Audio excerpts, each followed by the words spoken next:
বাবা, ভিতর থেকে আর বাহির থেকে মানুষের দুঃখ কষ্ট একদিন, 2 দিন, 3 দিন। আমরা সুখ বলতে জীবনে দেখে যে সুখ কাকে বলে, কি সুখ, এটা আমার জীবনে আমি অনুভব করি না। এই আসছি এই ভেবি ছেলেদেরকে লেখাপড়া করাইয়া পাঠদান করিয়া জোহরের নামাজ পড়িয়া এত ক্ষুধা লাগছে, এতই করে বাসায় যাইয়া দেখি কি রাঁধছো কিছু বাজার করছো, এই যে দম ওক স্ত্রী তার শুয়ে রয়েছে, শুয়ে থাকি কি করবো।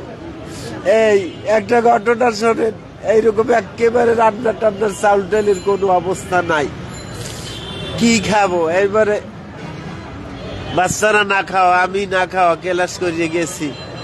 যাওয়ার পরে বাড়ির পেছে আমার একটা ভাই সম্পর্ক নামিয়েছি, এন কয়ে না চাউল টল নাই, রান্না করি নাই, সকালে দিই তোমার দ্বারা বললাম চাউল নাই।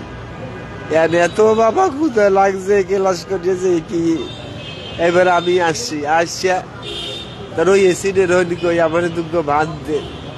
আরে বাবা, এবার এসিড ভাত দিল, ভাত খাইয়া আমি হাঁটতে হাঁটতে আমার বাড়ির বাসায় গেলাম।